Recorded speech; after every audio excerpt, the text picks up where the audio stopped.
Welcome to Gemara Academy. In this class, we will present an overview of the Gemara and Tosfos in Masechta Shabbos on Daf Zayin Amud Beis and Daf Ches Amud Aleph. Let's begin by looking at a general outline of this class. In the Gemara, we discussed the teachings of Rav Gidl and Rav Chizda that were presented in the previous Gemara, and in this piece of Gemara, there are 4 Tosfos. So let's see the Gemara now in the flowchart form. We'll first go through the Gemara, overview of the Gemara, and then we'll move on to the Tosfos. So here's the first piece of Gemara, where we began by presenting the teaching of Rav Gidl that a house whose height is less than 10 tefachim high, a person is not allowed to carry in it more than dalat amas. And on that we brought a teaching from Abaya, who said that if a person were to dig in the ground of the house, an area that's 4 tefachim by 4 tefachim wide, and he dug deep enough so that now, at that part of the house, the height is 10 tefachim high, a person is now allowed to carry in the entire house. And the reason is because that part of the house where it is 10 tefachim high is a Rosh Hashanah. And the rest of the house is viewed as chayve Rosh Hashanah, the holes in the wall of a Rosh Hashanah that have the status of Rosh Hashanah. So too the rest of the house also has the status of the Rosh Hashanah. And then the Gemara moved on to present a supportive teaching to this, where it says that the holes in the wall of Rosh Hashanah have the status of Rosh Hashanah. In addition, we brought down that regarding the holes in the wall of Rosh Hashanah, there's a machlekes. Abaya says they have the status of the Rosh Hashanah, and Abaya argues and says Abaya says they have the status of the Rosh Hashanah, and Rava argues and says they are sometimes a Carmelis and sometimes a Makam Ptur, depending on their size. The Gemara then moved on to pose 2 questions that Rava had on Abaya, saying that the holes in the wall of Rosh Hashanah are considered a Rosh Hashanah. We had one question which we gave an answer to, then we had a lead up into a next question, and to that we gave 2 answers, and for the second answer we had an extensive discussion. The second piece of Gemara, we began by presenting the teaching of Rav Chizda, that in the Rosh Hashanah it's not necessary for the hanacha to be an area that's 4 tefachim by 4 tefachim wide. The Gemara began by saying it seems that Rav Chizda only fits with the opinion of Rebbe and not the Rabbanon. And then Abaya came and challenged this and said that it's possible to interpret that the whole machlekes, the argument between Rebbe and the Rabbanon, has nothing to do with the teaching of Rav Chizda, and therefore it could come out that Rav Chizda can fit both with Rebbe and the Rabbanon. So that's an overview of the 2 pieces of Gemara. And now we'll move on to the Tosfos and emphasize how we see that the purpose of Tosfos is to explain, support, and build on the Gemara, and it's directly related to understanding the Gemara itself. So the first Tosfos is on the teaching of Abaya, that if a person digs a hole 4 tefachim by 4 tefachim wide, and it creates that the height of the house at that point is 10 tefachim high, it's now considered a Rosh Hashanah. And Tosfos over here asks, why by Sukkah the carving needs to be within 3 tefachim of the walls, and here it doesn't? Tosfos presents a contradiction from a different Gemara that indicates that in order for the status to change, it's only going to happen if the carving into the ground, the digging into the ground, is within 3 tefachim of the walls. Why over here is it different? So Tosfos explains to us how our Gemara doesn't contradict that Gemara, and we don't need to change the understanding in our Gemara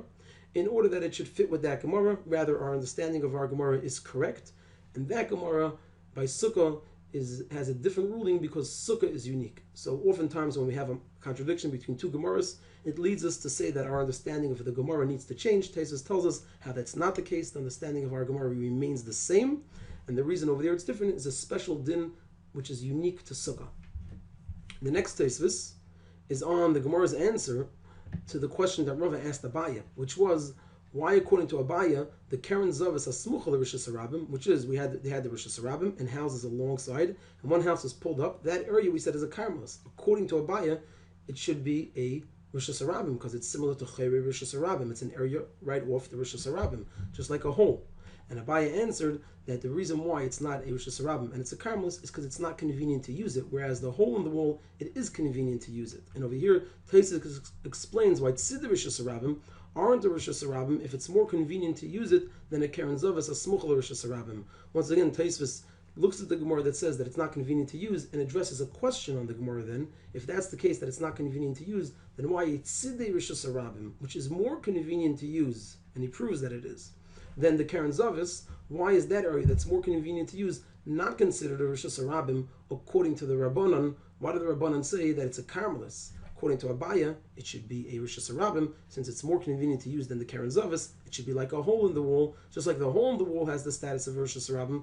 The Tzidei Rosh Hashanah should also have the status of the Rosh Hashanah. So once again, we see how the goal and purpose of Tosfos is to explain the Gemara, that what the Gemara said will not create a question from somewhere else, rather that can be answered.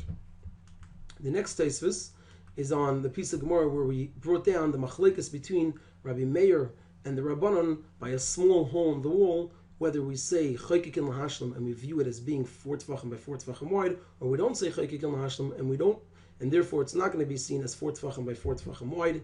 So in here there's a Tosfos with a number of points. Number one, Tosfos asks that Rav Meir won't say chaykikin lahashlam by achor kolshu.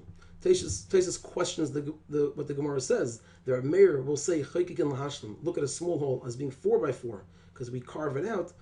Tosfos asks that we see from a Gemara elsewhere, the Rav Meir will not say it by such a small hole. And as a result, Tosfos explains that the Gemara isn't talking about a chol shu. So here we see clearly how Tosfos is coming directly to the Gemara, that based on another Gemara, we need to change our understanding of this Gemara.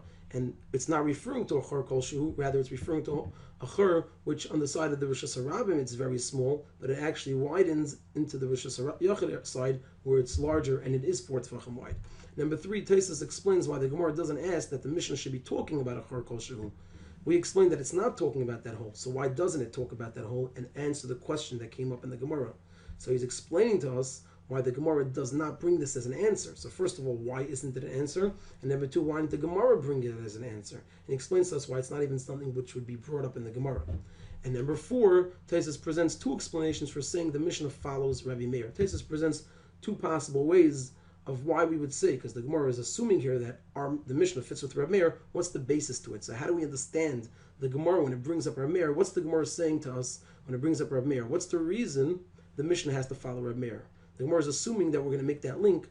What's the basis to make that link? Tosfos provides two different ways of understanding it. So it's related to the understanding of the Gemara. What hole are we talking about? Why didn't the Gemara bring up a different type of hole which would seem to answer the question? And why does the Gemara assume that the Mishnah follows Rabbi Meir? And the fourth and final Tosfos is on the teaching of Abaye, who said that we can explain that the machlekes between Rabbi Meir and between Rebbe and the Rabbanon has nothing to do with the teaching of Rav Chisda. In this way, Rav Chisda could fit with both Rebbe and the Rabbanon. Over here, there's a Tosfos that asks that it would seem better to say Rav Chisda fits with Rebbe than to say he has nothing to do with the machlekes of Rebbe. Tosfos questions what Abaye is saying here, that it's preferable to remove Rebbe and the Rabbanon, their machlekes from Rav Chisda. It would seem it's better to connect it, since there's another machlekes Tanaim where nobody agrees with him. So Tosfos presents a question on the Gemara. Why do we prefer to remove Rebbe and the Rabbanon from Rav Chisda? It would seem that would create a problem, that now Rav Chisda is left as an Amira arguing with two other Tanaim. We should seek a support for him from one of the Tanaim, rather say that Rav Chisda understood that Rebbe and the Rabbanon were arguing about his teaching, and he relies on the teaching of Rebbe. And as a result, the point of Abaye, that Abaye does finds it that it's better to remove Rebbe and the Rabbanon from Rav Chisda. This leads Tosfos to conclude that Abaye understood that Rav Chisda holds that the Anachon Rishas needs an area that's 4 by 4, and we have it through basic command Mal Yadamya. If we're removing Rebbe and the Rabbanon and we leave Rav Chisda arguing with Rabbi Meir and the Rabbanon, that wouldn't make any sense. So it must be that he's not arguing with them. The only way to explain that he's not arguing with them is if he holds that we actually do need Hanach on an area that's 4 by 4. It's just that we don't require it since we always have it. So in other words, it comes out that the understanding of the Gemara now changes. We understood Rav Chisda doesn't require an Hanach on an area that's 4 by 4. Now we understand that really he does require it. The reason practically he doesn't require it is because we always have it anyway. So it's not that he doesn't require it, it's more that he does require it, he just holds that we always will have it anyway.